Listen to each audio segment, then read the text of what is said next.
तो dear student, आपका बहुत बहुत स्वागत है आज के इस क्लास में। तो आज जिस टॉपिक को हम लोग पढ़ने वाले हैं उसका नाम है क्लास 9th का जो हिंदी बुक है जिसका नाम है क्षितिज। अब आप कहेंगे कि सर हम तो स्टूडेंट हैं, हमको तो पता ही है, फिर भी बता दिए हैं कि आज जो है क्षितिज बुक का पार्ट 1 वीडियो है जिसमें पोयम को खत्म करने वाले हैं। ठीक है, फिर इसका पार्ट 2 भी आएगा जिसमें बाकी बचे पोयम को पढ़ाएंगे। अब आप कहेंगे कि सर आज आप कौन कौन सा पोयम यानी कि कविता पढ़ाने वाले हैं।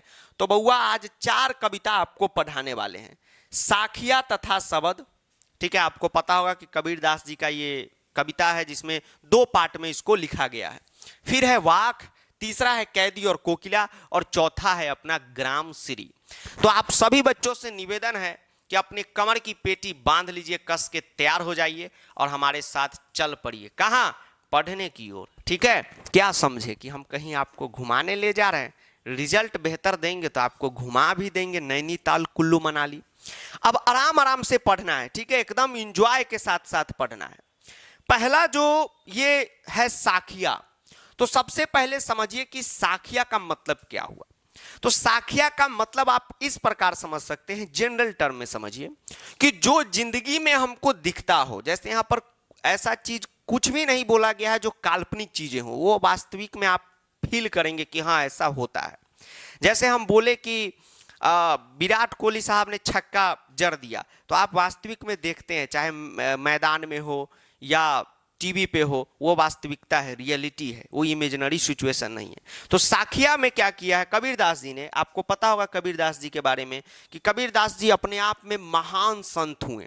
ठीक है, तो कबीरदास जी साखिया के जरिए, साखिया के माध्यम से जितने भी पाठक हैं, पाठक का मतलब समझ गए, यानी जो पढ़ने वाले हैं, हम आप पढ़ रहे हैं इसको, उनको जीवन जीने की कला समझाते हैं। और जीवन का जो असली रस है, असली में जीवन क्या है, असली में भगवान क्या है, वो जो है कबीरदास जी का मतलब कि इसके माध्यम से, साखिया के माध्यम से हम लोगों को समझाना चाह रहे हैं। ठीक है, अब देखिए आपको हम पढ़ाएंगे, ये तो 1 शॉट वीडियो है, तो आराम आराम से, चिंता नहीं कीजिएगा कि 1 शॉट है तो सर ऊपर ऊपर भाग जाएंगे, ऐसा नहीं है। एकदम डिटेल में पोस्टमार्टम करके समझाएंगे, इसलिए चिंता नहीं कीजिए, आराम आराम से समझिए। कबीरदास जी कहते हैं कि मान सरोवर सुभर जल। समझिए ध्यान से, मान सरोवर का मतलब क्या हो गया? तालाब हो गया। मान सरोवर गया है, नहीं कहते हैं मान सरोवर चला गया। मान सरोवर में बड़ा पानी रहता है। ठीक, तो मान सरोवर का मतलब क्या हो गया? तालाब। और वो कैसा है? तो सुभर है। सुभर का मतलब होता है एकदम भरा है। किससे भरा है भाई? तो जल से भरा है, पानी से भरा है। अब आप कहेंगे कि सर जी ये कोई बात हो गया, मान सरोवर है तो तालाब है तो सर पानी से न भरा होगा। हो सकता है कि कोई अपना पर्सनल मान सरोवर खोल दे जो दारू से भर दे, ठीक है, स्प्राइट से भर दे। ठीक, हाँ, खुश हो गया, सब खुश हो गया। तो ये जो मान सरोवर है ये किससे भरा हुआ है? जल से भरा हुआ है। हंसा, हंसा का मतलब हो गया, ये हंस हो गया। केली, केली का मतलब हो गया खेल, कराही, और हंस क्या कर रहा है? उसमें केली कर रहा है, ठीक है, खेल कर रहा है। ठीक, अब केली का मतलब होता है खेल। विदेश में यहीं से नाम चुरा के बहुत लोग रख लिया होगा, केली ओबे, केली डिक्रोजा। यस सर, यानी हंस क्या कर रहा है? खेल कर रहा है। मुक्ता फल, मुक्ता फल का भी मतलब यहां पर हंस हुआ। मुक्ता चुगे, मुक्ता फल, मुक्ता चुगे। मुक्ता फल यहां पर हंस को क्यों कहा गया? क्योंकि हंस जो है मोती चुनने का काम करता है। सलाम ये यति में, तालाब में क्या चुनने का काम करता है? मोती चुनने का काम करता है। तो वही मुक्ता फल यानी हंस, मुक्ता चुगे यानी कि मोती को चुनता है। चुनता नहीं, चुगता है। आदमी तो चुनता है ना, जैसे मान लीजिए मोती गिरा हो तो हम लोग चुनेंगे, हंस चुगेगा, क्योंकि वो ऐसे ऐसे मुंह से मोती चुगता है। उसके पास हाथ पैर यूज करने के लिए नहीं है। हंस के पास हाथ पैर होता है कि नहीं, कमेंट में बताइए। अब उड़ी अनंत न जाही, अब उड़ी अनंत न जाही, अब उड़ी अंत न जाही।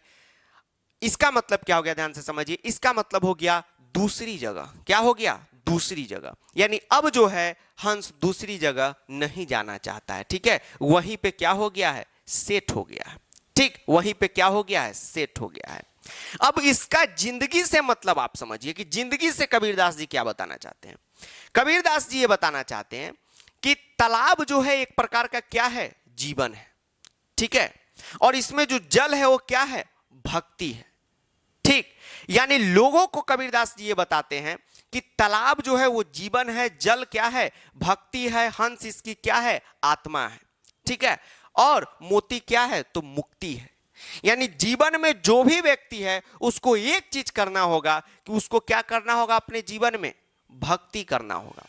भक्ति करेगा तभी जाके उसकी आत्मा को क्या मिलेगी, मुक्ति मिलेगी, और वो भी सच्ची भक्ति। ठीक है, रील बनाने वाली भक्ति नहीं। वही कबीरदास जी बताना चाहते कि आज क्या हो गया, आप देखते कोई मंदिर में गया उसका सिर्फ रील बना रहा है। अरे पूजा करने गए हो भाई, भक्ति करो। ठीक, अभी तो आगे धीरे धीरे और चीज आपको कबीरदास जी बताएंगे, चिंता नहीं कीजिए। कबीरदास जी कहते हैं कि प्रेमी ढूंढत में, प्रेमी ढूंढत में, यानी मैं किसको ढूंढ रहा हूं, प्रेमी को ढूंढ रहा हूं। किसको ढूंढ रहा हूं, प्रेमी को ढूंढ रहा हूं। प्रेमी ढूंढत मैं फिरो, यानी मैं प्रेमी को ढूंढता फिर रहा हूं। तो प्रेमी का मतलब यह नहीं हो गया कि सलमान कटरीना या बाबू सोना, कि कबीरदास जी टॉर्च लेके बाबू सोना ढूंढ रहे कि कौन बाबू सोना प्यार में डूबा हुआ, नहीं। प्रेमी का मतलब यहां पर यह है कि जो भगवान से प्रेम करता है, जो भगवान के भक्ति में लीन है। ठीक है, उसको कबीरदास जी ढूंढ रहे हैं। प्रेमी मिले ना कोई, फिर कबीरदास जी कहते हैं कि मैं तो ढूंढ रहा हूं, प्रेमी जो है मिल नहीं रहा है, बड़ा मुश्किल है। ठीक है, असली भक्त को खोज निकालना, भगवान के असली भक्त को खोज निकालना बड़ा मुश्किल काम है, नहीं मिल रहा है। लेकिन प्रेमी को प्रेमी मिले सब विष अमृत होई। लेकिन अगर कोई प्रेमी को दूसरा प्रेमी मिल गया, हाँ, सब यहां पर इमरान हाशमी का दामाद सब भरा हुआ है भविष्य का। जब इसी प्रेमी का बात किया, हा, सब अश्लील ख्याल मन में आने लगे। प्रेमी को मिले, प्रेमी को प्रेमी मिले, इसका मतलब हो गया कि कोई प्रेमी को, यानी कोई असली भक्त को, जो भगवान का असली भक्त है, उसको कोई दूसरा असली भक्त मिल जाता है। ठीक है, तो एक दूसरे का सब विष, विष का मतलब हो गया बुराइयां, अंदर की गंदगी चीज, वो कौन देख रहा है, अंदर की गंदगी चीज अमृत हो जाता है। क्या हो जाता है, अमृत हो जाता है। ठीक है, रोड किनारे, हम तो घर से ये पढ़ाते हैं, तो रोड किनारे क्या है, लोग जाते रहते तो भी देखते रहते। ये तो बिहार है, तो यहाँ लगता है क्या लगा हुआ है, कौन क्या बक रहा है, कहाँ बच्चा है, कौन क्या पढ़ा रहा है। ठीक, तो सब हमको पगले समझता है। ठीक, लेकिन हम पगला नहीं है, ये नया टेक्निक है, ये डिजिटल इंडिया है। सब विष अमृत हुई, यानी सारा का सारा जो विष है वो क्या हो जाता है, अमृत हो जाता है। यानी कबीरदास जी कहते हैं कि पहले तो प्रेमी को मैं ढूंढ रहा हूं, लेकिन प्रेमी मिलता नहीं है, बड़ी मुश्किल से मिलता है। अगर प्रेमी को प्रेमी मिल गया, अगर एक भक्त को भक्त मिल गया, तो एक दूसरे की बुराई जो है वो क्या कर देते हैं, खत्म कर देते हैं। ठीक है, और आप बाबू सोना में भी एग्जाम्पल देखते हैं। बाबू सोना में आप क्या एग्जाम्पल देखते हैं कि अगर एक बाबू है दूसरा सोना है, तो उसके चक्कर में एकदम अच्छा दिखना शुरू हो जाता है, अच्छा से बोलना स्टार्ट कर देता है। ठीक है, तो वहां से भी आप समझ सकते हैं, ये बात कबीरदास जी बताते हैं।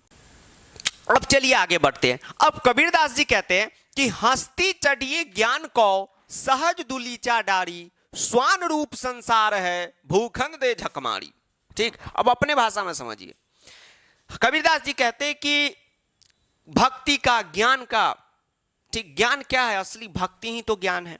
लोग समझ रहा है कि अरे भगवान हमको फिजिक्स का 20 चैप्टर अंदर आ गया, हम ज्ञानी हो गए। नहीं, ठीक, असली ज्ञानी संत है, वो भी सच्चा संत, जिसने जीवन जीने की कला सीखी है। क्योंकि अब आज से 100 साल पहले हमारे देश में, 500 साल पहले जब ऋषि मुनियों का जमाना था, ठीक है, विक्रमादित्य जी का जमाना था, तो उस समय क्या चलता था, सीबीएसई बोर्ड चलता था। ठीक, ऐसा थोड़ी था कि जो मगध नरेश थे, ठीक, चंद्रगुप्त मौर्य, वो सीबीएसई बोर्ड से पढ़े, नहीं, वो सब असली ज्ञान की वाटिका में पढ़े थे। ठीक है, चाणक्य जी जैसे विद्वानों से पढ़े थे। ठीक, तो उनके अंदर क्या था, सच्चा ज्ञान था। तो कभी यही कहते हैं कबीरदास जी कि अगर आपको भक्ति का, ज्ञान का अगर चढ़ाई करना है, तो हाथी जितना चढ़ाई करें। ठीक, ये अलग से हम आपको समझा रहे हैं, हाथी जितना चढ़ाई करें। हाथी का आप देखते हैं कितना ऊंचा हाथी होता है। ठीक है, कितना ऊंचा हाथी होता है, बहुत ऊंचा होता है। इसीलिए कहा जाता है कि जैसे यूपीएससी है, बीपीएससी है, ये चीज हाथी है। अगर बैठ भी जाएगा, यानी आपका अगर नीचे से भी रैंक आएगा, तो आप सबसे ऊपर रहेंगे। कहने का मतलब अगर हाथी बैठ भी जाता है, तो कुत्ता, घोड़ा सबसे ऊंचा रहता है। तो वही बात कबीरदास जी कहते हैं कि एकदम हाथी, हस्ती का मतलब क्या हो गया, हाथी, लेकिन सहज दुलीचा डारी, दुलीचा का मतलब क्या होता है समझते हैं? हाथी के ऊपर एक ऐसा सीट टाइप का लगा रहता है जिसपे आप देखते थे फिल्मों में वो राजा सब निकलते थे, नहीं बोलता है अजीमो शान शहंशाह, जी सर, महाराज की जय हो। तो हाथी पे जो महाराज ऐसे डोलते रहते हैं तो एक सीट नहीं लगा रहता है, गदा, उसी को क्या बोलते हैं? दुलीचा बोलते हैं। तो कबीरदास जी कहते हैं कि दुलीचा डारी। तो आप देखते हैं कि जब हाथी पे बैठना बड़ा मुश्किल है, लेकिन उस पर अगर दुलीचा डाल दिया जाए, वही गद्दा डाल दिया जाए, तो बैठना बड़ा आसान होता है। तो आसानी से चढ़े, ठीक है, आसानी से भक्ति प्राप्त करे, उतना ऊपर वाले भक्त बन जाए। आप देखते हैं आज महान महान देश में संत है, जैसे कबीरदास जी हैं। कोई अभी कबीरदास जी बन सकता है? नहीं। तो कबीरदास जी पैदे होते कबीरदास हो गए? नहीं, उन्होंने जीवन में मेहनत किया, ठीक है, तब जाके उनके अंदर ज्ञान का भंडार आया। तो आराम आराम से किया मेहनत। तो आप भी अपने पढ़ाई में लिखाई में एकदम आराम आराम से मेहनत कीजिए, यही आपको बताना चाह रहे, क्योंकि आप अभी बच्चे हैं, 15-20 साल आपका उम्र है, ठीक है।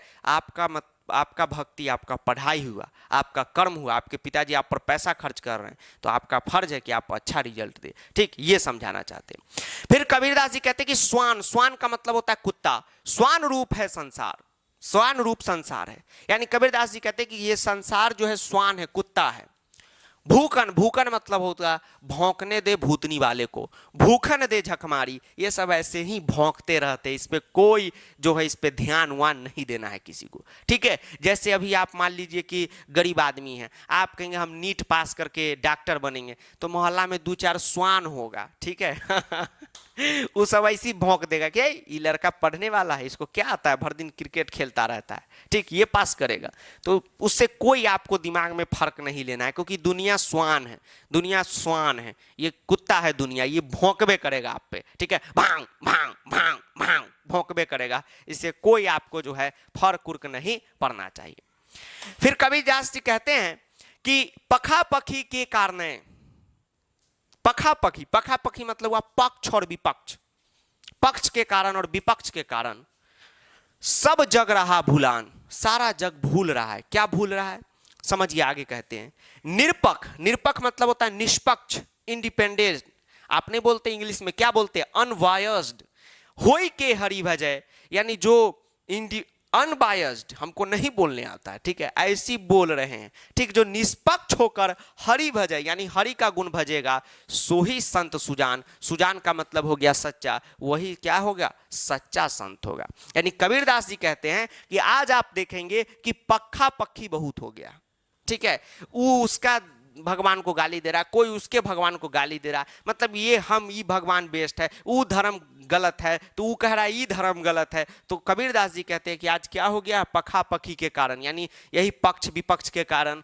सब जो लोग है असली भक्ति को भुला रहा है, ठीक है, असली भक्ति को भुला रहा है। लेकिन जो निष्पक्ष होके हरि का भजन गाएगा वही सच्चा संत माना जाएगा, ठीक है। ऐसा नहीं है कि हम हिंदू हैं तो हम मुसलमान को गाली दे रहे हैं और अपना भगवान को पूज रहे हैं तो हम सच्चे संत हैं, नहीं। या कोई मुस्लिम है वो हिंदू को गाली दे रहा है और अपना भगवान को कह रहे अच्छा है, चाहे कोई हिंदू है, तो ऐसा नहीं है, दोनों एक ही हैं। आगे चल के कबीरदास जी यही बताना चाहते हैं कि हर धर्म जो है एक ही होता है, उसके रूप अलग अलग है।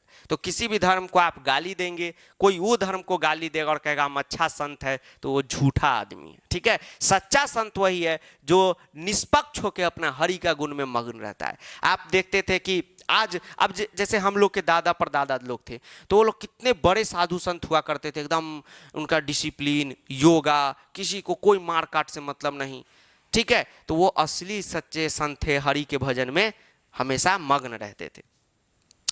कबीरदास जी कहते हैं वही हिंदू मुसलमान पे क्या कहते हैं, कबीरदास जी कहते हैं कि हिंदू मुआ राम कही, ठीक है, हिंदू मुआ राम कही, मुसलमान खुदा, यानी कि कहते हैं कि हिंदू जो है वो क्या कहते हैं, राम कहते हैं, ठीक, हिंदू क्या बोलते हैं, राम बोलते हैं, और मुसलमान जो है खुदा बोलते हैं, ठीक है। आप देखते हैं जो हम लोग हिंदू धर्म में हैं तो हम लोग बोले जय श्री राम, मुसलमान भाई हैं वो खुदा बोलते हैं। लेकिन कबीरदास जी कहते हैं कहे कबीर सो जीवता जो दोहू के निकट न जाई, निकटी न जाई। कहने का मतलब ये है कि यहाँ पर ये कबीरदास जी समझाना चाहते हैं कि हे बच्चों, हे महान आत्माओं, आप जगो, राम और रहीम दोनों एक ही चीज है, दोनों क्या है, एक ही चीज है, दोनों अलग अलग रूप में बस आपके सामने है, ठीक है। जैसे मान लीजिए कि आपका दो दोस्त है, दोस्त तो आप ही का है। तो वही कबीरदास जी कहते हैं कि हिंदू राम बोलता है और मुसलमान खुदा बोलता है, बस यही फर्क है दोनों एक ही।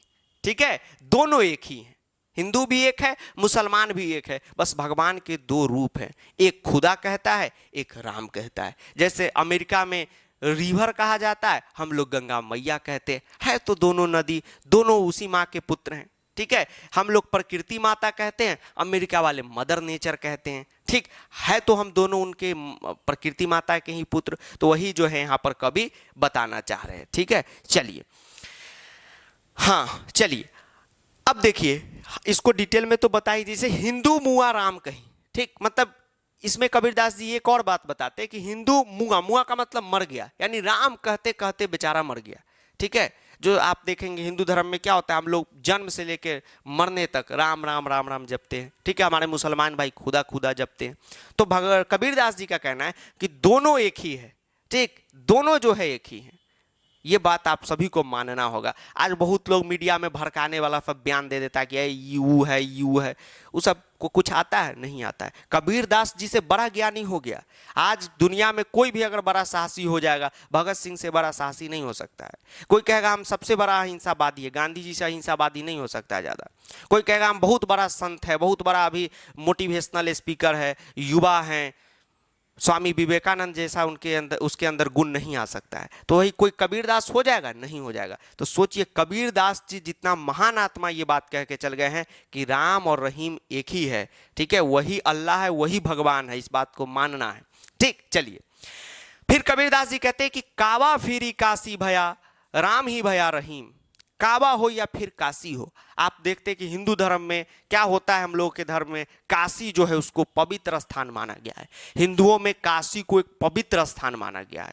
ठीक है, हिंदुओं में काशी का जो पवित्रता है उसका आप घर घर बखान सुनते हैं। बखान का मतलब घर घर आप सुनते हैं कि कितना ज़्यादा महत्वपूर्ण स्थान है। कहा जाता है काशी में नहा लिए तो सारा पाप कुकर्म वहीं धुल गया। ठीक है, काशी मोक्ष की धरती है।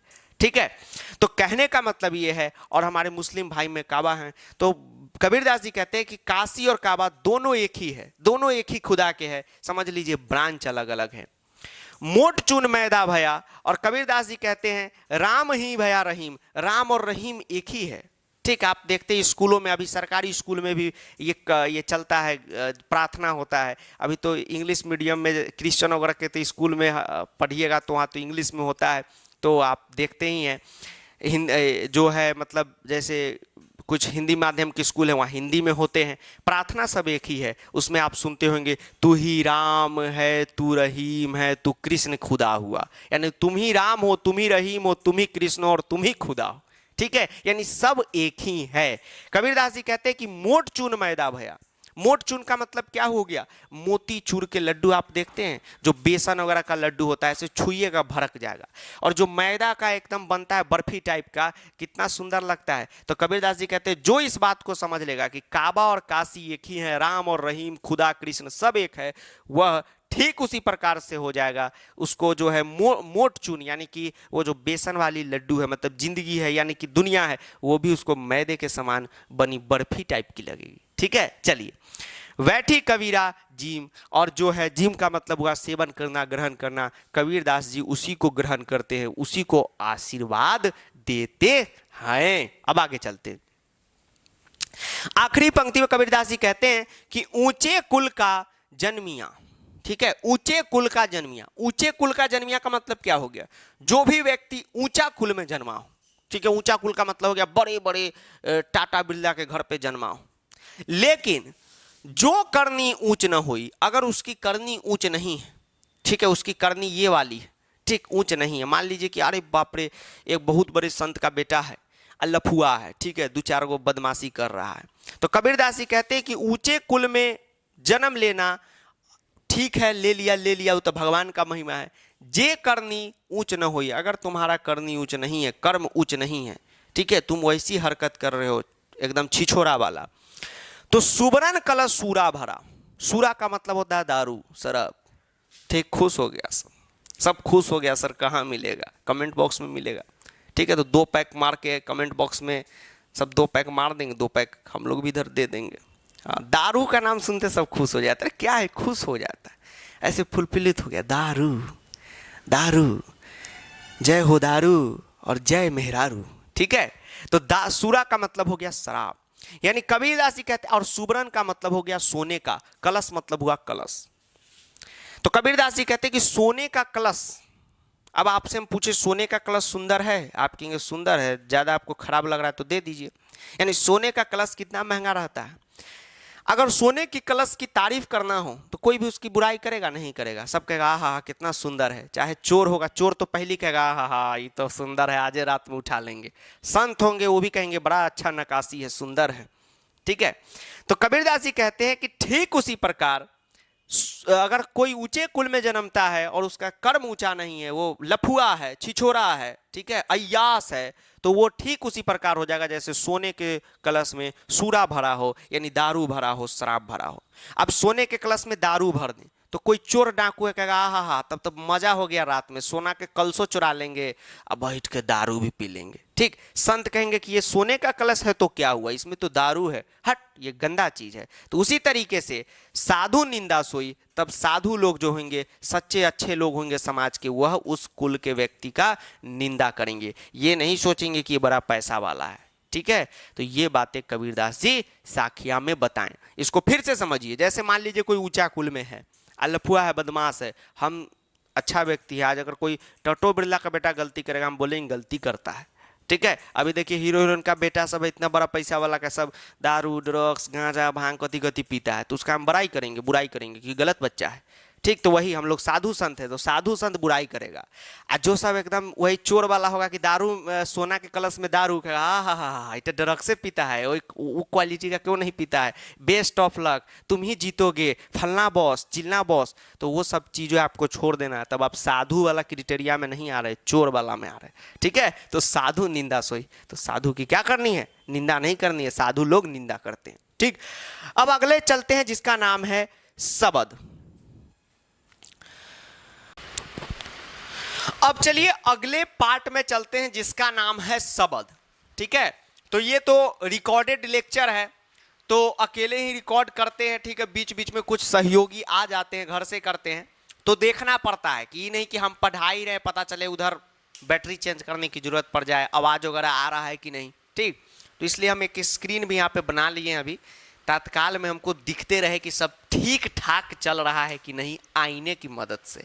ठीक है, चलिए अब देखिए कबीरदास जी कहते हैं सबसे पहले शब्द में है क्या वो समझिए।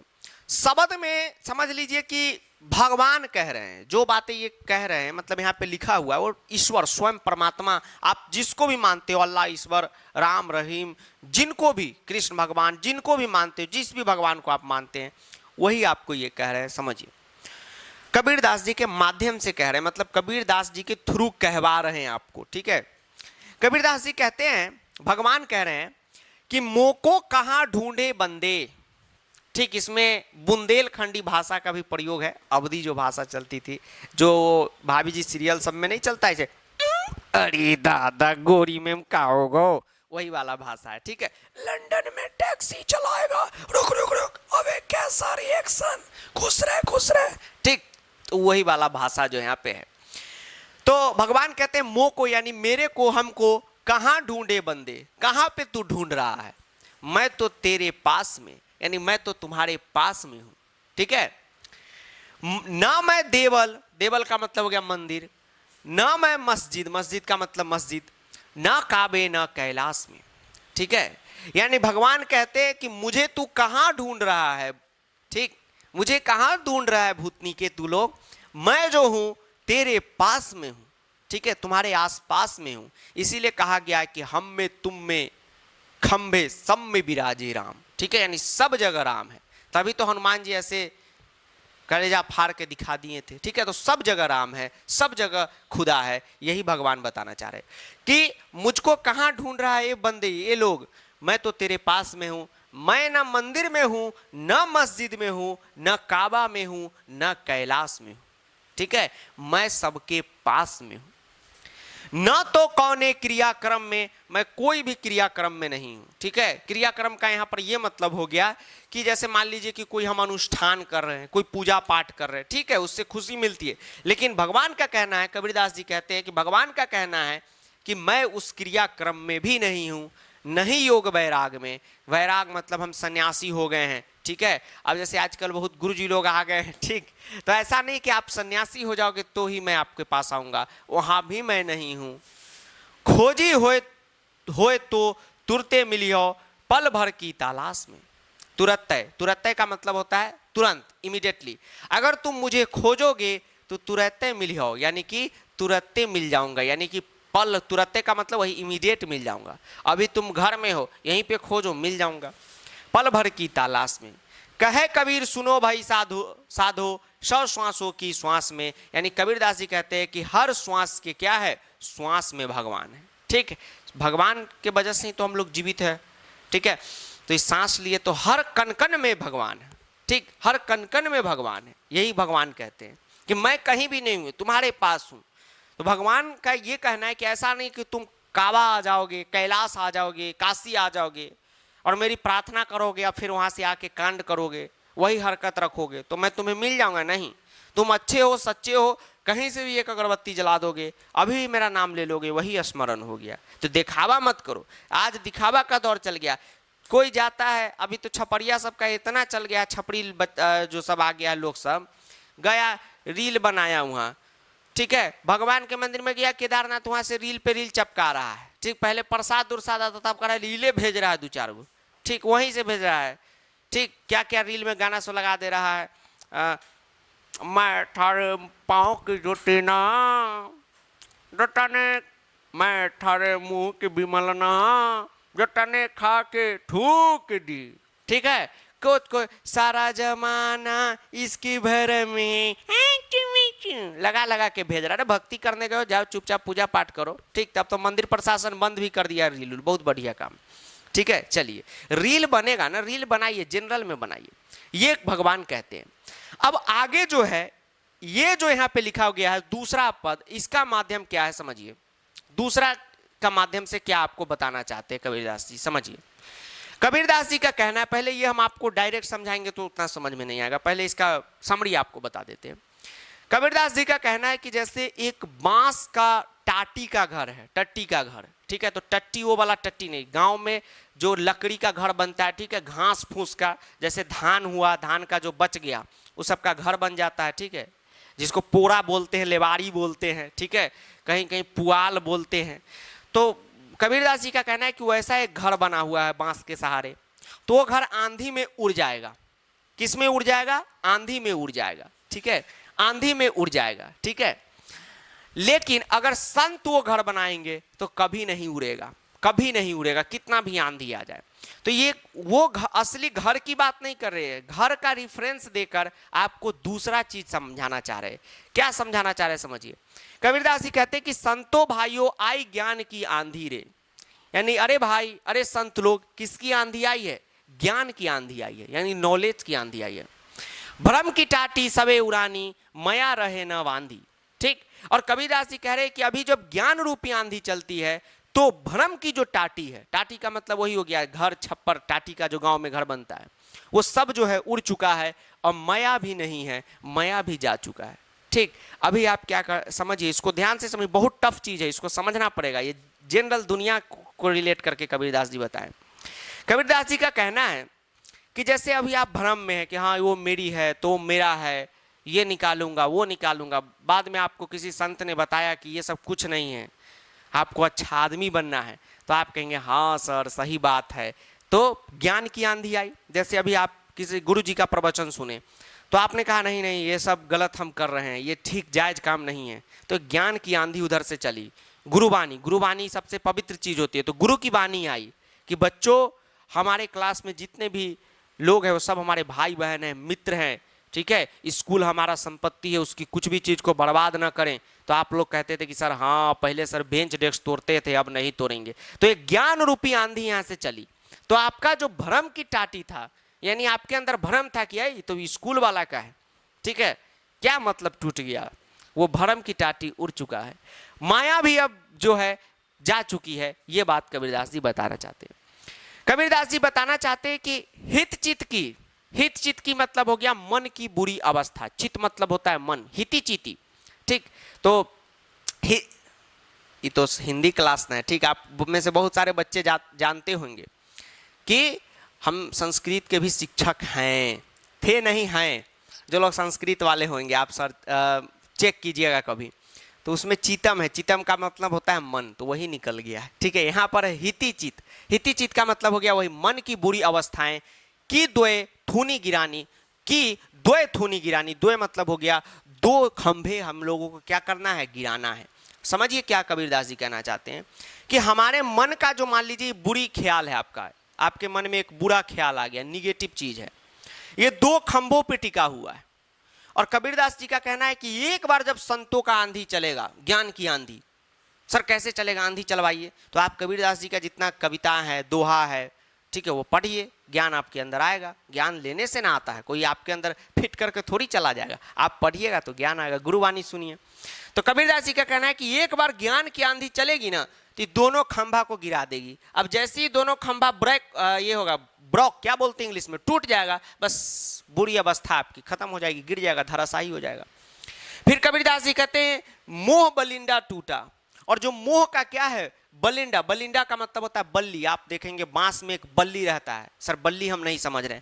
15 अगस्त 26 जनवरी में आपके स्कूल में झंडा फहराया जाता है, जी गुरुजी। तो झंडा के जो टंगाता है झंडा में, तो ऊपर एक लहठी टाइप का, लहठी समझ रहे जो मम्मी लोग पहनती है, तो उस टाइप का एक बल्ली रहता है। बाबा धाम वगैरह जो जाते होंगे देवघर, तो एक बल्ली लेके आते हैं, जी सर, कड़ा टाइप का रहता है।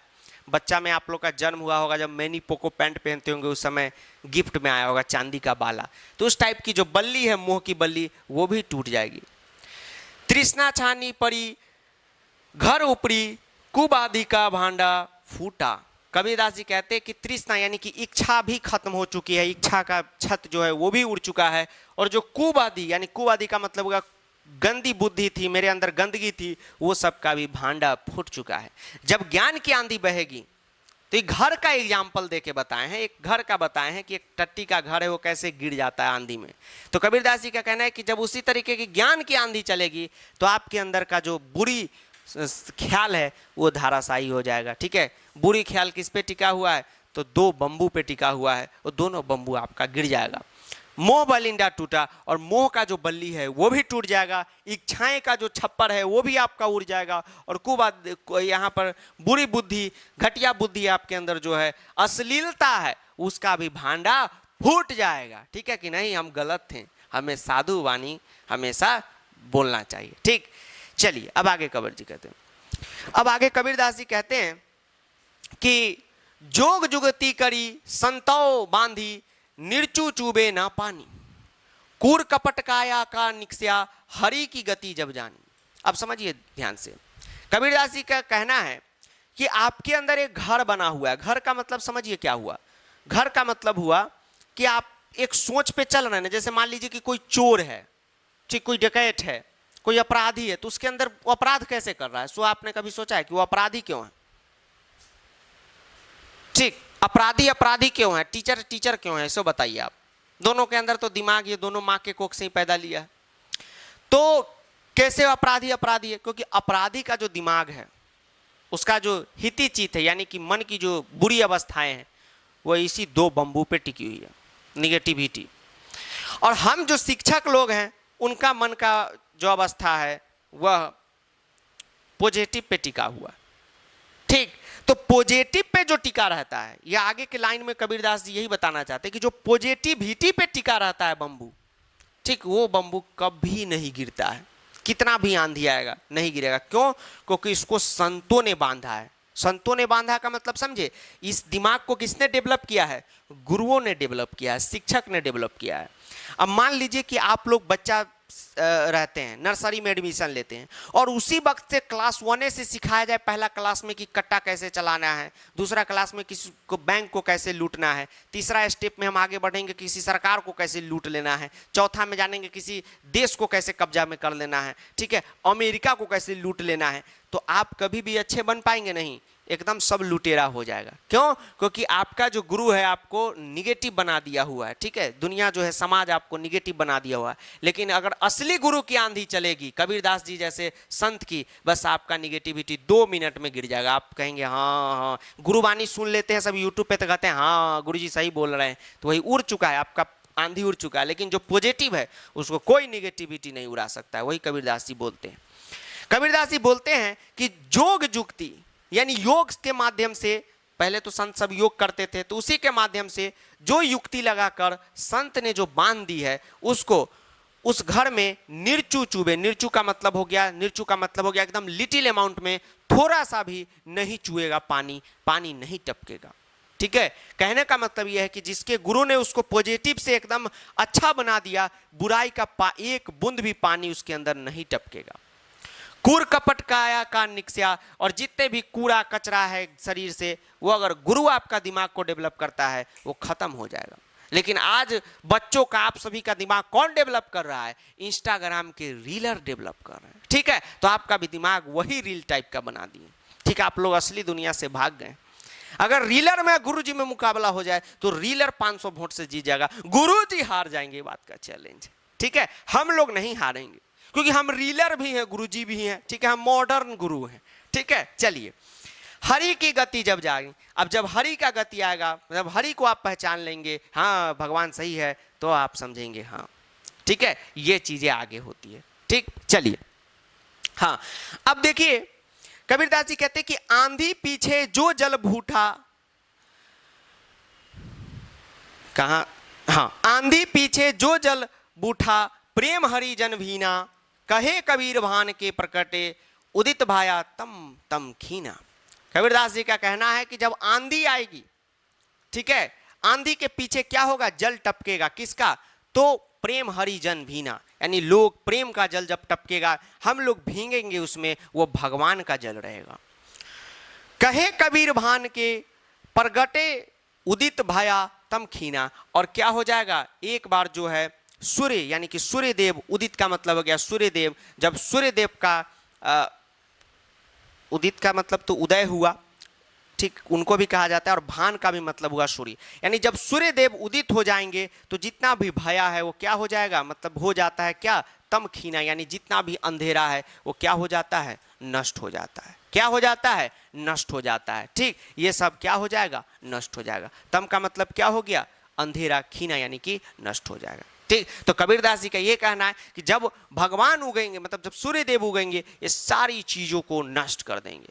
ठीक, आप जनरल टर्म में समझिए, ये बात कहीं कोई टीचर आपको नहीं बताएगा। आप सुबह नहा धो के सूर्य को जल अर्पित कीजिए, सूर्य का थोड़ा सा एनर्जी लीजिए, भगवान सूर्य को नमस्कार कीजिए, और फिर देखिए आपके अंदर अलग एनर्जी आएगी। ठीक है, तब आप देख रहे हैं सूर्य की एनर्जी के बदौलत ही 55 वर्ष की उम्र में जेठा बबीता को इंप्रेस कर पाता है। ठीक है, due to the sun energy. ठीक, if you want to impress anyone, due to go to sun energy. Thank you. अब अगला चैप्टर में चलते हैं। ठीक है, हाँ, तम का मतलब कुछ लोग जरूर पूछेंगे, तम का मतलब हुआ अंधेरा। ठीक, जो क्लास 10 जिनका 9वां में संस्कृत भी होगा, तो बाबू सुभाषितानी वगैरह जो चैप्टर था उसमें दंदनाए थे, याद नहीं है, भूल गए। ठीक है, चलिए अब अगले कविता में चलते हैं। अब जो है अगला कविता में चलते हैं जिसका नाम है वाक। ठीक है, वाक में क्या बताया है कवित्री ने, समझिए। ठीक है, लेडीज हैं, उन्होंने लिखा है, उन्होंने बताया है इसमें कि जीवन जीने का माध्यम उन्होंने बताया है। माध्यम जीवन जीने का नहीं, समझ लीजिए जीवन का एक निचोड़ बताया है। ठीक है, कि लास्ट में क्या आपके साथ होगा इस दुनिया में, वो उन्होंने बताया है। ठीक, लास्ट में क्या घटित होगा, सारा जब आपका पाप कुकर्म का सारा हिसाब होगा तो हिसाब कैसे होता है वो आपको इन्होंने बताया है। कवित्री का कहना है कि सबसे पहले आपको जो है अंत में सभी को प्रभु के पास ही जाना है, और किसी को अगर मुक्ति चाहिए लाइफ में, नहीं कहते आप टेंशन वंशन से फ्री होना चाहते तो उसको प्रभु का शरण लेना है। लेकिन प्रभु का शरण बस कह देने से नहीं मिलता है, कैसे मिलता है बता रही हैं, समझिए ध्यान से। कवित्री कहती है कि रस्सी कच्चे धागों की, क्या कहती हैं वो समझिए, रस्सी कच्चे धागे की खींच रही मैं नाव। इनका कहना है कि कच्चे धागों की रस्सी से मैं नाव खींच रही हूं। तो कुछ बच्चे समझ लेंगे कि अच्छा सर वो थी, मतलब कि एक मिनट, हाँ वो मतलब कि कोई नदी में थी और नाव को खींच रही थी, ऐसा नहीं। ठीक, वो कहना क्या चाहती है, किस रेफरेंस में कहना चाहती है, समझिए। रस्सी कच्चे धागे की, तो यहां पर ये जो रस्सी है ये जीवन का रस्सी है। आपका जीवन कैसे चल रहा है सर? इंस्टाग्राम से नहीं, ये सांस से चल रहा है, और ये सांस में कोई शक्ति है, ऐसे ऐसे आप तोड़ देंगे। कच्चा, जैसे कच्चा धागा का रस्सी आप कैसे तोड़ देंगे, जो मम्मी साड़ी वगैरह सीती है, फॉल वगैरह चढ़ाती हैं, उस डोरा को आप ऐसे तोड़ देते हैं। क्यों? एक प्रकार का कच्चा ही समझिए, ठीक है, लोहा का तो नहीं टूटेगा। तो ये जो जीवन रूपी धागा है, जीवन का धागा क्या है? ये सांस है। सांसों ने बुझाया, सांस पे तो कितना गाना आ गया। तो ये सांस क्या है? कच्चा है। यह देखिए ऐसे ऐसे टूट रहा है, ठीक, कच्चा है, तभी तो आप नाक मूल लेंगे, अंदर तक नहीं जाएगा, अन्न अंदर से बाहर आएगा। तो वही उनका कहना है कि ये जीवन रूपी जो धागा है, इससे मैं खींच रही हूं, क्या? नाव खींच रही हूं। तो नाव का मतलब हो गया जीवन रूपी नाव, ठीक है। यानी कवित्री जो है अभी खुश नहीं है, वो ऐसे ही जीवन जो है चला रही हैं। जाने कब सुन मेरी पुकार, कहती हैं कि जाने कब सुन मेरी पुकार, यानी मेरी पुकार को कब सुनकर कर देव करे देव भव सागर पार। यानी कि जो देव है, यानी कि भगवान से कहती हैं कि हे भगवान, मुझे भव सागर, भव सागर का मतलब हो गया इस संसार रूपी जो सागर है। संसार भी एक सागर ही है। आज तैर के आप स्कूल पहुंच रहे हैं, कल तैर के बाबू सोना के साथ पार्क में पहुंच रहे हैं। जी सर। तो उनका कहना है, कवि का कहना है, वो तो लेडीज है, इस बात को ध्यान रखिएगा, उनका कहना है कि ये जो भव सागर है, यानी कि ये जो संसार है, इससे मुझे हे भगवान अब पार करा दे। सही मायने में वो अब इस संसार से थक चुकी है, जाना चाहती। पानी टपके कच्चे सकोरे, व्यर्थ प्रयास हो रहे मेरे, जी में उठती रह रह के हूँ, घर जाने की चाह है घेरे। उनका कहना है कि पानी टपके कच्चे सकोरे, यानी पानी जो है, आप देख, कच्चे सकोरे का मतलब क्या हो गया? मिट्टी का जो है बर्तन है। कच्चे सकोरे का मतलब हो गया सकोरा, मिट्टी का बर्तन। और मिट्टी का बर्तन भी कैसा? पका हुआ नहीं, कच्चा। जैसे आप माता जी का दीप वगैरह जलाने के लिए एक बना लेते नहीं है, दीदी वगैरह घर में जुगाड़ से बना लेती है मिट्टी से, आप उसमें पानी रख दीजिए, धीरे धीरे धीरे धीरे, तो कच्चा रहता है, टपकेगा नीचे अगर उसको नहीं सुखाया जाए तो उनका कहना है कि उसी तरीके से पानी टपक रहा है। कैसे? कैसा पानी? तो उनके प्रयास का पानी, ठीक है, उनके कोशिश का पानी। कोशिश वो कैसी कर रही हैं? तो वो कोशिश ऐसी कर रही हैं भगवान से मिलने की, लेकिन वह भगवान से, प्रभु से भेंट नहीं कर पा रही है। तो उनका जितना भी प्रयास है भगवान से मिलने का, अब उनका क्या प्रयास था पूजा पाठ करने का, वो तो यहाँ बता ही नहीं है, लेकिन जो भी उनका प्रयास था वो सब व्यर्थ जा रहा था, ठीक है। फिर वो कहती है कि जी में उठती रह रह के हुक, घर जाने की चाह घेरे, यानी जी में बार बार टेंशन में है, बार बार चिंता में है कि कब हम अपने घर जाएंगे, क्योंकि उनके अंदर घर जाने की चाह जो थी बहुत बड़े रूप से घेरी हुई थी। अब घर जाने की चाह जो उनके अंदर था, तो यह मत समझिएगा कि वो अपने घर जाना चाह रही थी।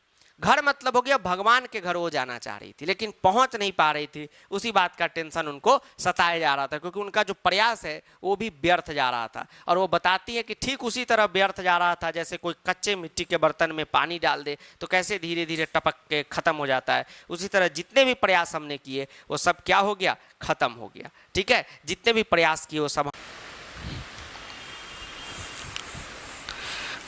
आज मिलना जरूरी है, सजन क्या मजबूरी है। सम खा तभी होगा संभावी। सम का मतलब हो गया इंद्रियों को, यहां पर कभी ये बताना चाह रही है कि सम खा यानी कि इंद्रियों को बस में कर लो, ठीक है। जो इंद्री मतलब क्या हो गया? जैसे हमारा आंख है, कान है, नाक है, ये सब क्या है? इंद्री है।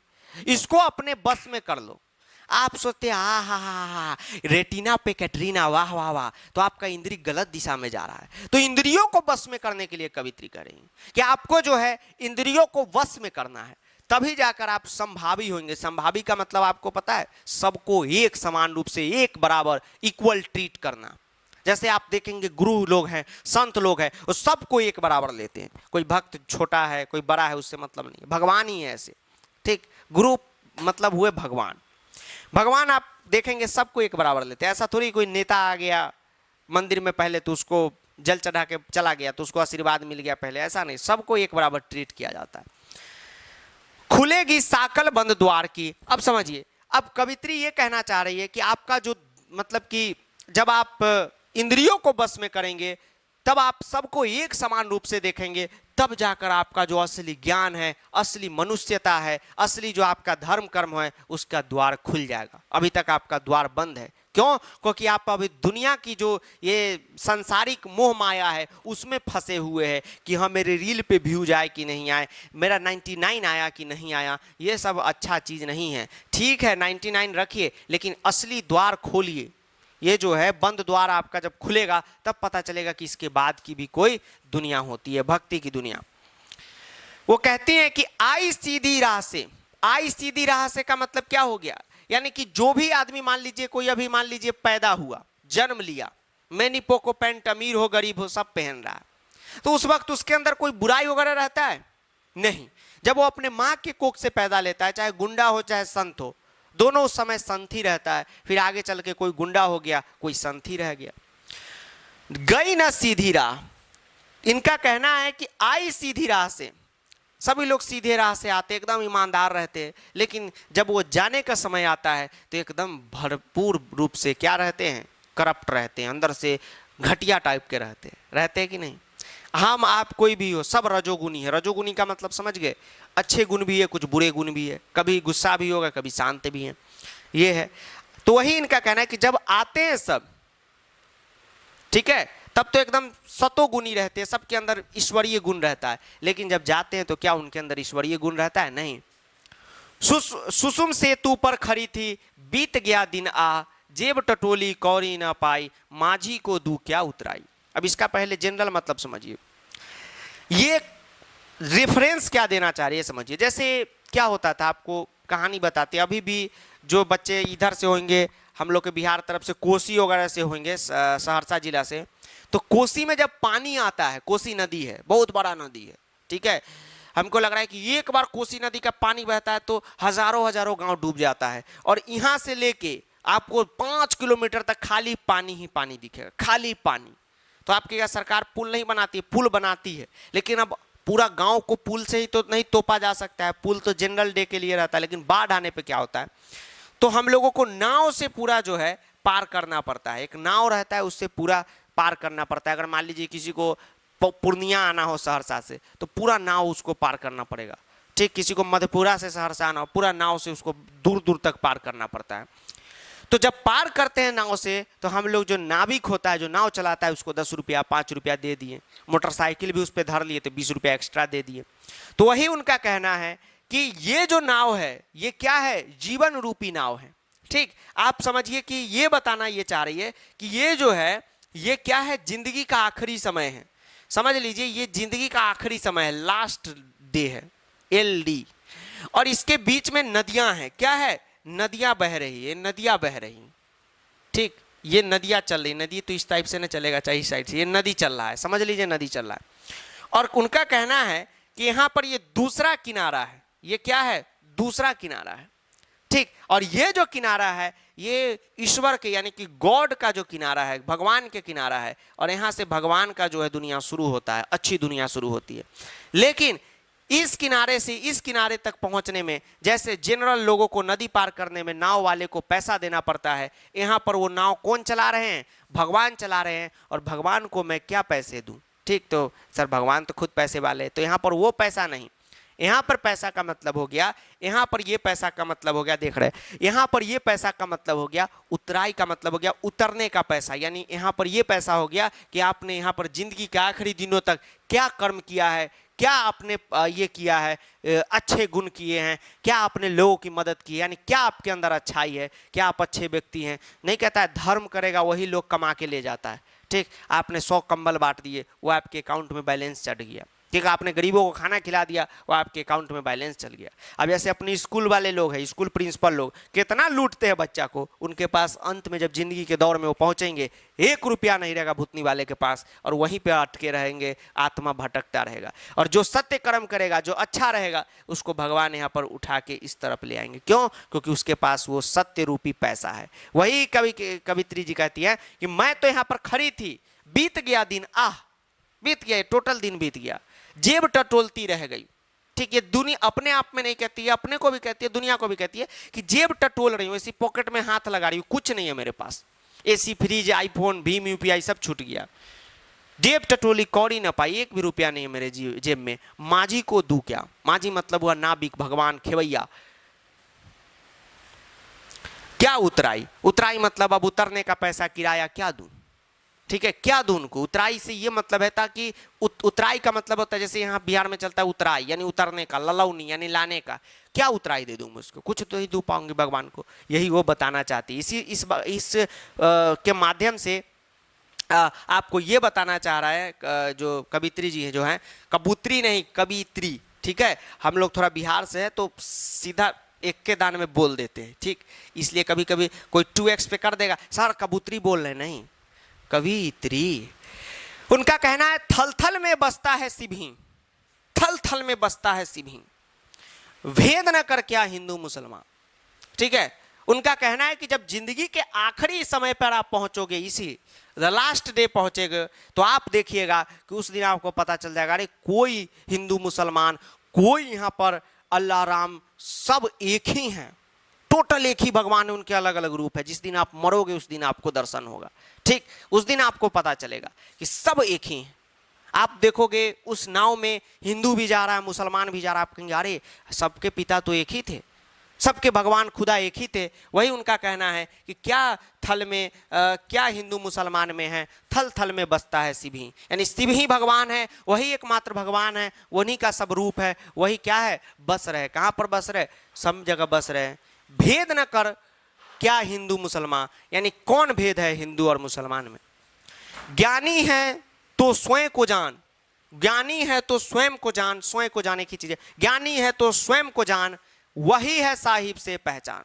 अगर इनका कहना है कि अगर तू ज्ञानी है, तू ज्ञान जानना चाहता है भूतनी के, ठीक, इतना गुस्सा में नहीं थी, तू ज्ञान जानना चाहता है तो तू स्वयं को जान कि तू पापी है कि ये है, ठीक है। अब जैसे आप जाना, आपने कितने पाप किए कमेंट बॉक्स में लिखे और कितने पुण्य किए कमेंट बॉक्स में लिखे, और आज से कोशिश करें कि कुछ पुण्य भी करें, ठीक है। हम लोग तो करिए रहे, छाती फाड़ फाड़ के, छाती मार मार के पढ़ा रहे। छाती मार मार के पढ़ाना मतलब समझे कि नली सूखा जा रहा है लेकिन बोले जा रहे हैं, ठीक। टीचर लोग का रिस्पेक्ट सर करते हैं, बहुत बढ़िया, करना भी चाहिए। 3 घंटा आप बोलिएगा तो हा कहेगा ए भाग, तो सर जी पैसा भी तो मिल रहा है, हाँ वो तो है, पैसा तो कुछ थोड़ा बहुत तो मिलवे करता है, लेकिन जितना पैसा है अगर आपको दे के बोला जाए 3 घंटे बोलिए, आप कहेंगे हे भगवान ये डबल पैसा ले लीजिए, नहीं बोलूंगा। तो वही है, पुण्य करिए। हम लोग पुण्य कर रहे हैं, अकाउंट एकदम फैक है मेरा पुण्य से। अब दुर्भाग्य ये है कि लास्ट डे आप भी मिलेंगे, हम भी मिलेंगे, तो सर आप तो सीनियर है, पहले आप न जाएंगे दुनिया से। हमारा आपका उम्र एक ही है, 2-3 साल के बड़े छोटे हैं, और हम थोड़ा सा फिट फाट है तो 2 साल ज़्यादा जिएंगे, लेकिन हमारा अकाउंट से आपको भीम उपाय वहाँ पे नहीं कर सकते अपने पुण्य कर्म को, ठीक है। तो आप भी पुण्य कर्म कीजिए। ज्ञानी है तो स्वयं को जानिए, वही है साहिब। साहिब का मतलब होता है साहेब भगवान, पहचानिए, ठीक है, कि जो आप पुण्य करेंगे वही हमारे क्या है, भगवान को देने लायक है, ठीक है। चलिए ये हो गया। अब जो है आगे हम लोग चलते हैं, अगला जो कविता है उसका नाम है कैदी और कोकिला। कोकिला, कैदी और कोकिला, ये जरा सा हमको लगता है गलत फोटो लग गया। अब चलिए अगले पोयम पे चलते, यानी कविता। कविता कोई यहां पर लड़की ने, कविता मतलब हो गया पोयम। सब इमरान हाशमी का भविष्य का दामाद सब भरा पड़ा है। अगला है कैदी और कोकिला, लिखे हैं माखनलाल चतुर्वेदी जी, हिंदी साहित्य के महान कवियों में से एक, ठीक है। नाम तो सुना होगा, नहीं सर नहीं सुने। देखिए सबसे पहले समझिए कि कैदी और कोकिला में माखनलाल चतुर्वेदी जी कहना क्या चाहते हैं।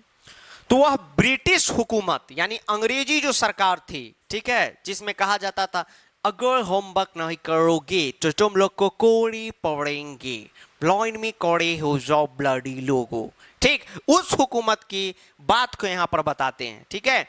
और जब माखनलाल चतुर्वेदी जी यहाँ पर बताते कि जब वो आज़ादी की लड़ाई में जेल वगैरह में थे, तब एक कोयल वहाँ पे आती है, ठीक है। वो कहानी के माध्यम से ये बात बताते हैं कि किस तरीके से उनसे बातचीत होता है कोयल और कैदी के बीच, वो बात यहाँ पर वो बताते हैं। माखनलाल चतुर्वेदी जी कहते हैं कि क्या गाती हो क्यों रह रह जाती हो, ठीक है। कोकिल बोलो तो क्या लाती हो, संदेशा किसका है, कोकिल बोलो तो जेल में कैदी बंद है, सिचुएशन इमेजिनरी लीजिए, ठीक।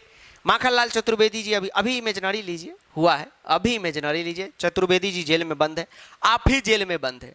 आप जेल में बंद है तो आप देखते हैं जेल में तो अभी भी हरियाली है एकदम, चारों तरफ पेड़ ही पेड़।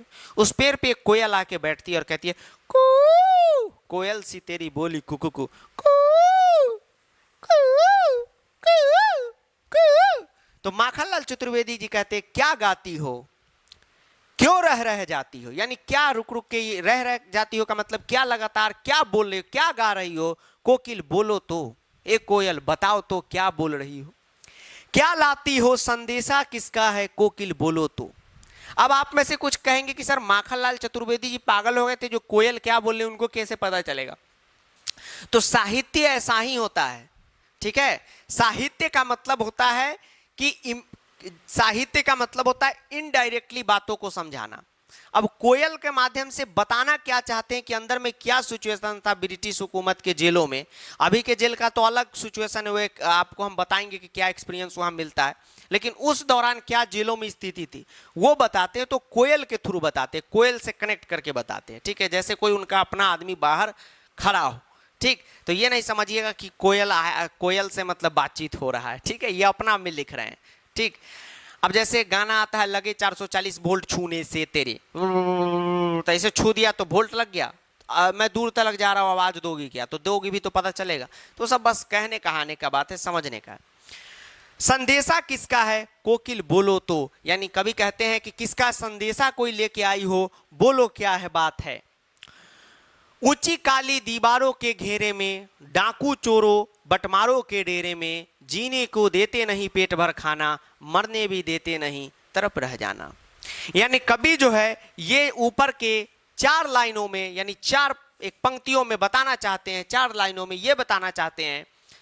क्या बताना चाहते हैं, तो ब्रिटिश हुकूमत में जेल कैसा था वो बताना चाहते हैं। वो कहते हैं कि ऊंची काली दीवारों के घेरों में, यानी जो दीवारें हैं जेल की बहुत ऊंची है। आप देखेंगे अभी जो जेल बना है, जो ब्रिटिश काल के बाद बनता है, एकदम लगता है लाल किला। हम लोग को तो सीतामढ़ी में जेल था, जेल के सामने हम रहते थे, एकदम लगता था लाल किला है। कभी नेट पे फोटो डाल के देखिएगा।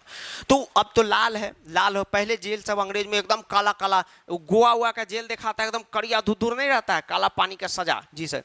तो कहते हैं कभी कि ऊंची काली दीवारों के घेरे में, यानी जो दीवारें हैं जेल की बड़ी ऊंची है, उसी में मैं हूं।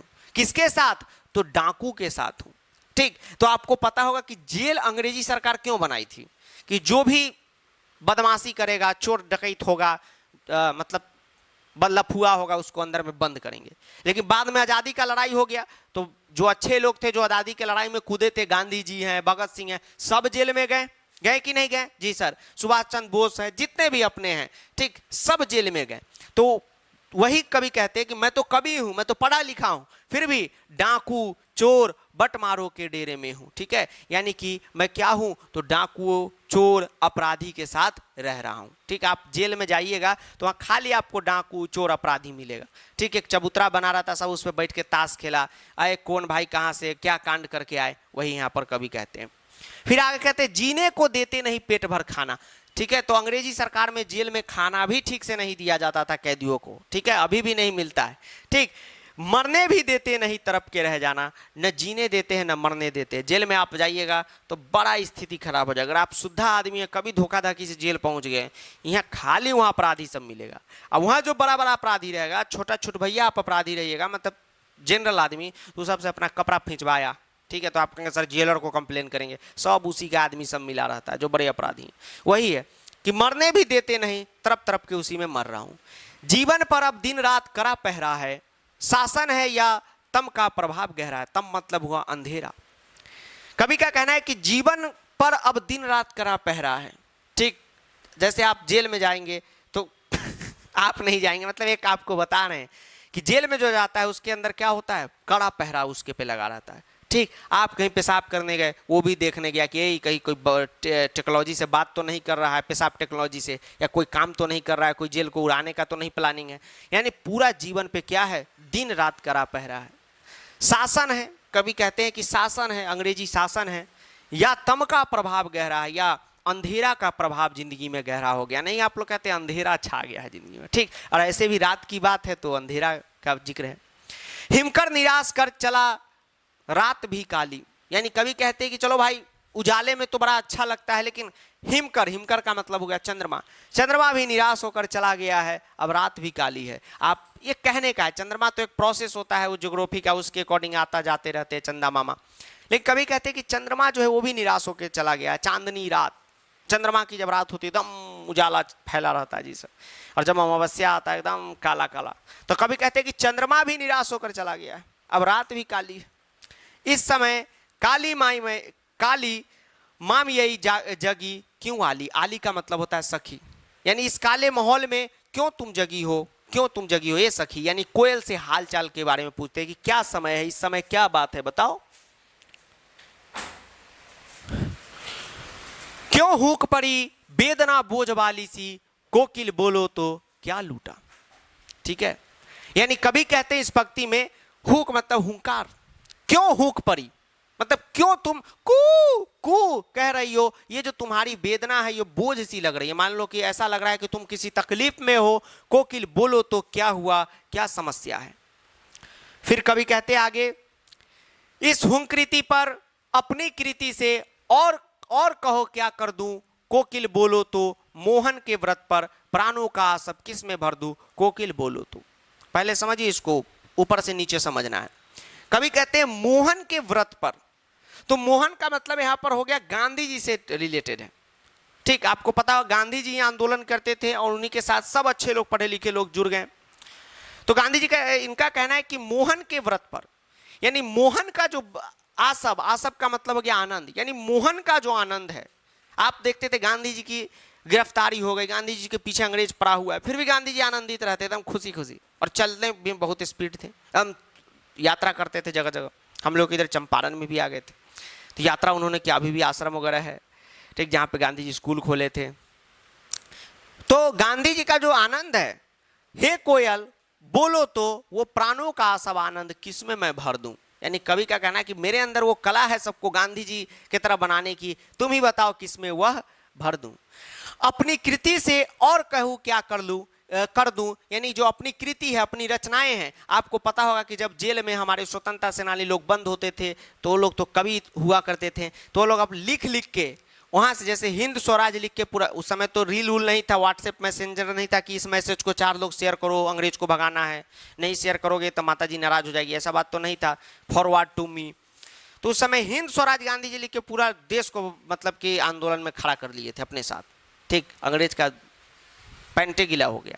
तो वही कहते हैं कभी कि हमारे पास तो बहुत कृति, यानी बहुत रचना है। कृति कोई लड़की नहीं, आप समझ लेगा इमरान हाशमी का दामाद सब कृति, सर 2 कृति हमारे पास भेज दी, कोई कृति नहीं है। कृति का मतलब हो गया रचना, ये कृति नहीं है, कृति है। कृति, कृति का मतलब बहुत सारी रचनाएं, क्या रच दूं, क्या ऐसा लिख दूं कि लोग जो है मोहन हो जाए। मृदुल वैभव की रखवाली सी, कोकिल बोलो तो क्या हुई बावली, अर्धरात्रि को चीखी, कोकिल बोलो तो किस दवानल की ज्वालाएं हैं दिखी, कोकिल बोलो तो। यानी कवि कहते हैं कि हे कोकिल तुम क्यों कूकू कर रही हो, क्यों कूकू कर रही हो, क्या तुमने दावानल देख लिया। ठीक, इसका मतलब हुआ जंगल की आग, क्या तुमने जंगल की आग की ज्वालाएं देख ली। जैसे आप देखेंगे जंगल में जब आग लगता है तो लोगों के अंदर बड़ा पता नहीं चलता है, लेकिन जो चिड़िया सब है वो सब आसमान में जाके चीज, जैसे कौआ है आ, आ, कोयल कू कू, कबूतर ओ, ओ, जंगल में सब चिल्लाने लगते हैं अगर जंगल में आग लगती है। तो कवि का कहना है कि कोई जंगल में आग का ज्वाला देख ली हो, इसलिए क्या तुम रो रही हो। क्या हुई बावली अर्धरात्रि को चीखी, और इसलिए तुम क्या आधे रात को चीख रही हो। ठीक है, आधे रात को चीख रही हो।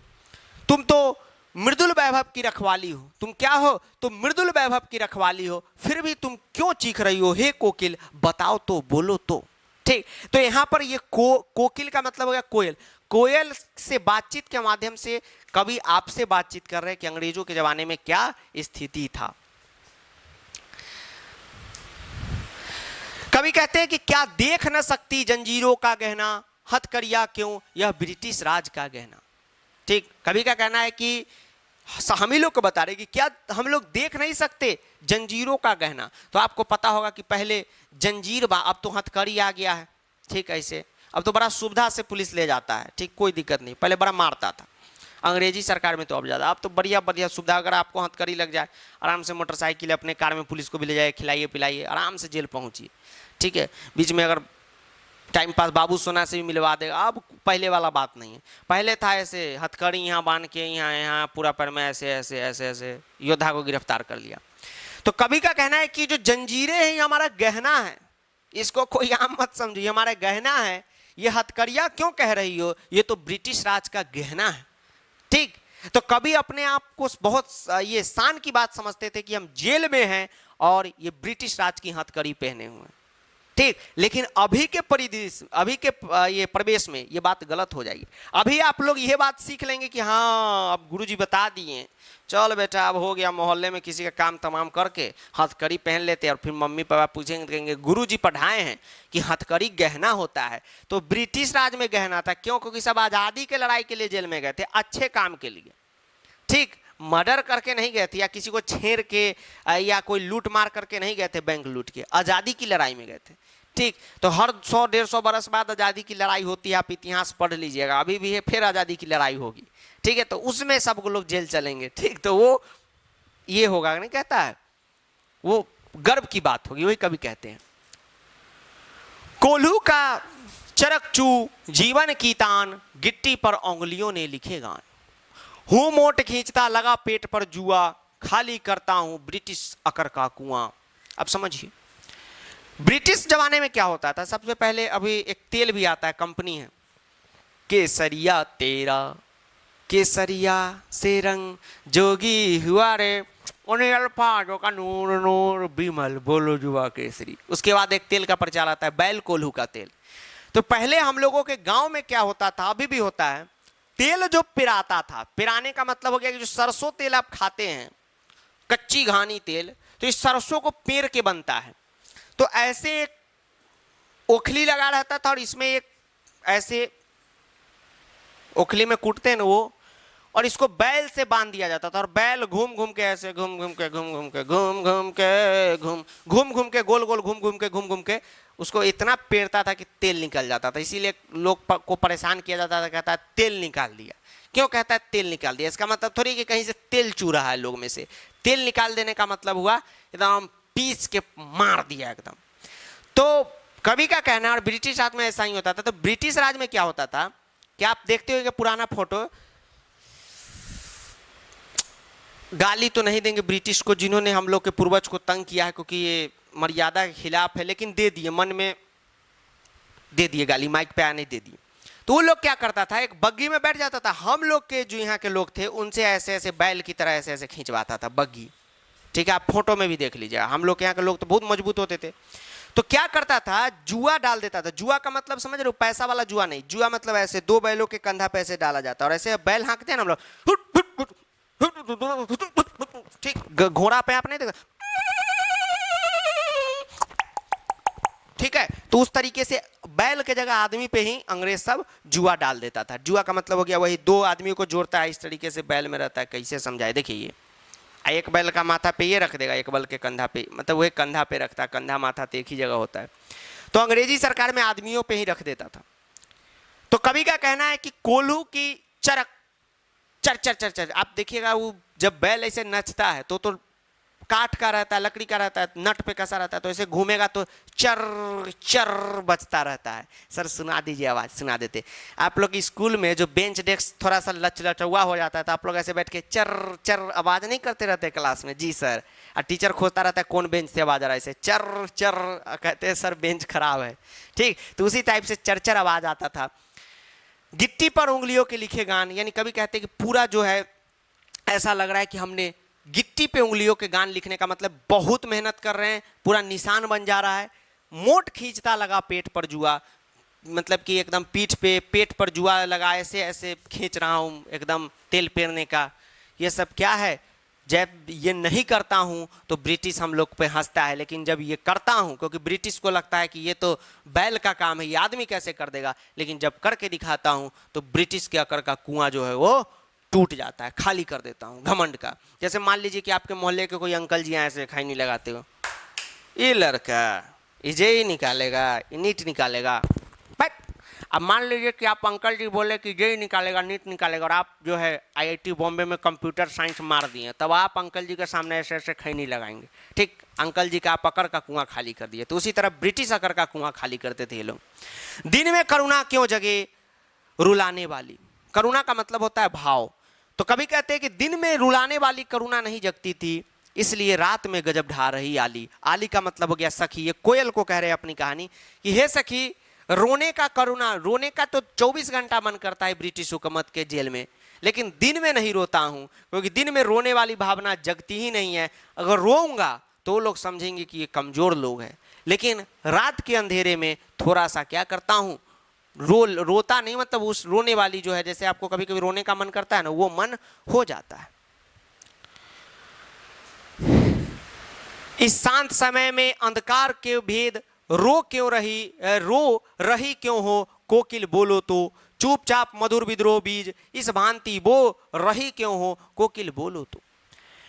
कवि का कहना है कि जब कोयल बोल रही थी कू कू कू कू, तो जब कोयल ऐसे बोलती है कू कू, कोयल का बोली सुने सेम ऐसे रहेगा कू कू, तो कोयल का बोली ऐसे होने से क्या होता है, खुशी है। जब ऐसे कोयल बोलती तो लगता है कोयल दुखी है। तो कभी कहते हैं कि शांत समय में अंधकार को भेद रो क्यों रही हो तुम, और ऐसा लग रहा है कि तुम जो हो क्या हो, रो रही हो। चुपचाप मधुर विद्रोह बीज इस भांति बो क्यों रही हो। और कभी कहते हैं कि जब तुम ये बोल रही हो, मतलब ये जो तुम प्रक्रिया कर रही हो रोने का, ऐसा लगता है कि तुम भी क्या कर रही हो, विद्रोह कर रही हो। क्योंकि साहित्य की चीज है, उनका मानना था कि अंग्रेजी हुकूमत में आदमी ही नहीं, बैल भैंसी चिड़िया उड़िया सब गुलाम है। तो तुम भी क्या आजादी की लड़ाई लड़ रही हो जो, और विद्रोह का बीज बो रही हो, क्यों रो रही हो कोकिल बोलो तो, तुम भी आजादी की लड़ाई लड़ने आई हो क्या।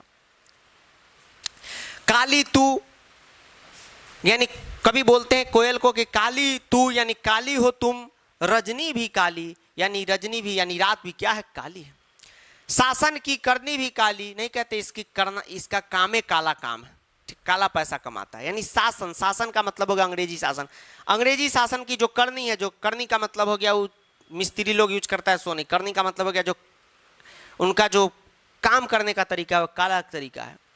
काली लहर कल्पना काली, पूरी काली ही काली जिंदगी है, मेरी काल कोठरी काली, जहां पर हूं ये भी काला कलर का बना दिया।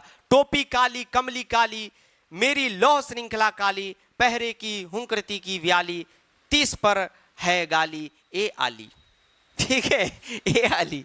इसमें कभी समझिए पूरी चीज को क्या कहते हैं, समझिए। कभी कहते हैं कि ए आली, ए आली का मतलब हुआ ए सखी, सुनो क्या बात है, तुम भी काली हो, रात भी काली, अंग्रेज सरकार की शासन भी काली है, ये मैं जो रहता हूं ये घर भी काली है, टोपी भी काली है, भुतनी वाला कपड़ा भी काली दे दिया, पूरा दुनिया मतलब पूरा यहां से सबका निचोड़, ठीक, मेरी लौह श्रृंखला भी काली, ऐसा लगता है खून वगैरह भी इस भुतनी वालों ने काला कर दिया, लेकिन उमंग आज भी वो है, और पूरा का पूरा चीज ही काला हो गया, जीवन ही काला हो गया, ठीक है, डार्क हो गया। मान लीजिए 10वां में 2 नंबर आ जाए, जी सर, बाबू भी छोड़ के चली जाए, पैसा वैसा भी नहीं, रोड पे आ गए, क्या कहेंगे, जीवन काला हो गया। वही कभी कहते हैं कि जीवन जो है काला हो गया। इस काले संकट सागर पे मरने की मदमाती कोकिल बोलो तो, कभी कहते हैं कि इस काले संकट सागर पे, मतलब इतना जीवन में कालापन हो गया है, ठीक है, कि लग रहा है संकट का सागर है, लेकिन मदमाती यानी कि मस्त है, मरूंगा भी, अगर इस अंग्रेज ने मुझे मार भी दिया तो कोई गम नहीं, सीधा ऐसे सीना पे गोली खाऊंगा। कोकिल बोलो तो अपने चमकीले गीतों को क्यों कर हो तैराती, कोकिल बोलो तो, यानी कोयल से ये प्रार्थना करते हैं यहाँ पर ये लेखक कि जो भी तुमको मतलब बोलना है, तुम इतना मधुर गाती हो, जो भी है तुम बोलो तो सही, क्या करो, बोलो तो सही। कभी कहते हैं कि मुझे मिली हरियाली डाली, मुझे नसीब माफ कीजिएगा, तुझे मिली हरियाली डाली, मुझे नसीब कोठरी काली। जेल की खिड़कियों से वो बात कर रहे हैं, कोयल जो है यहाँ पे बैठी हुई है, कू कू कर रही है, तो कहते हैं तुम जो डाली तुमको मिला हुआ है बैठने के लिए, वो तो हरा है बैठ, और मुझे नसीब से कोठरी काली, और मेरा जो है ये कोठरी, कोठरी का मतलब है जो कमरा है वो क्या है, काला है। तेरा नभ भर में संचार, तुम जो हो नभ भर में, नभ भर में मतलब पूरे आकाश में जहां तहां उड़ सकती हो, ऐसे ऐसे पंख फैला के। मेरा 10 फुट का संसार और मैं ये 10 बाई 10 के रूम में क्या हूं, कैद हूं। तेरे गीत कहावे वाह, रोना भी है मुझे गुनाह, देख विषमता तेरी मेरी, बजा रही तिस पर रणभेरी। क्या हुआ इसका मतलब समझे। कभी कहते हैं कि तेरी गीत कहावे वाह, यानी तेरी गीत को तो लोग वाह वाह कहते हैं। आप देखते होंगे जो संस्कृत के स्टूडेंट होंगे उनको पढ़ाए हुए स्वार्धम प्रकृति शोभा में, कि कौआ भी काला कोयल भी काली, को भेद पीक का क्यों। क्या भेद है कौआ और कोयल में। तो कौआ जो काका काका वसंत समय काका काका काका कृष्णा पीका कृष्णा, वसंत समय में पता चलता है कि किनका क्या गुण है। यानी कौआ भी कृष्ण है, काला है, कोयल भी काली है, लेकिन जो बसंत का समय स्प्रिंग सीजन है उसी वक्त पता चलता है कि कौन क्या है। क्यों, क्योंकि कौआ जो है का का, कोयल कू कू। तो कभी कहते हैं कि तेरी गीत वाह वाह है, लेकिन रोना भी मुझे गुनाह है। अगर मैं रोता हूं तो गुनाह है। क्यों, क्योंकि रोऊंगा ब्रिटिश हुकूमत के किसी ने सुन लिया तो कहेगा कि हार चुका है। ठीक है, देख विषमता तेरी मेरी, बजा रही तिसकी रणभेरी। ठीक है, कहने का मतलब यह है कि यानी कि रणभेरी बजा रही, मतलब कि रो रहा है। अगर सब रोने लगे तो भी ब्रिटिश हुकूमत में पिटाई शुरू हो जाती है। क्यों, क्योंकि ये लोग आंदोलन करने वाले हैं। ठीक है, तो कवि जो है यहां पर यह बताते हैं कि मैं किस मुश्किल दौर में ब्रिटिश हुकूमत के जेल में रहा। समरी सुनिए, मेन तो ये वीडियो समरी के ही था, लेकिन हमने पूरा डिटेल में पोस्टमार्टम किया और मेन चीज आपको समझाया, समरी भी समझाएंगे। समरी इसका क्या है कि यही है कि माखनलाल चतुर्वेदी जी जेल के दौरान की कहानियों को लिख रहे हैं और बताते हैं कोयल के माध्यम से कि क्या जिंदगी अंदर थी। ठीक है, और अंत में ये बताते हैं कि देख विषमता तेरी मेरी, ठीक है, तुम्हें भी देखेगा मुझे भी देखेगा, बजा रही तिस पर रणभेरी, यानी क्या हो जाएगा, रणभेरी अब बज जाएगा। ठीक है, युद्ध की शुरुआत हो जाएगी ऐसा लगेगा ब्रिटिश वालों को। ठीक, तो आधा पोयम में तो बहुत कम लिखा रहता है, लेकिन जनरल भी आपको हम बहुत बताएं तो उस टर्म से जोड़िएगा। ठीक है, तो ये था क्षितिज बुक का पार्ट 1, तो इतना ही रहेगा और बाकी के जो 4 कविता है उसको अगले पार्ट में कवर करेंगे, क्योंकि 2 पार्ट में इसको कवर करना है। तो आज के लिए इतना ही रहेगा, बिल्कुल टेंशन नहीं लेना है, एकदम सरकारी नौकरी करके पेंशन लेना है। ठीक है, तो अगला जो पार्ट है ग्राम श्री से स्टार्ट होगा। तो तब तक के लिए प्रणाम, धन्यवाद, आदाब, नमस्कार, सत श्री अकाल, धन्यवाद। वीडियो को दोस्तों के साथ शेयर करें, बाबू सोना के साथ भी शेयर करें अगर पाल रखे हैं, और जो भी चीज पूछना है तो कमेंट बॉक्स में एक बार बताइएगा। होमवर्क यही रहेगा आपका, होमवर्क सभी लोग नोट कर लेंगे कि होमवर्क में यही है कि 1-2 बार आप खुद से इस कविता को पढ़ेंगे। जितने 3 आज पढ़ाए तीनों को एक बार रगड़ के पढ़िए। ठीक, फिर जहां जहां वर्ड मीनिंग में दिक्कत है आप कमेंट बॉक्स में आइएगा, पूछिएगा, उसको बता दिया जाएगा। ठीक है, हमारे द्वारा। तो बिल्कुल भी टेंशन नहीं लेना है। Thank you.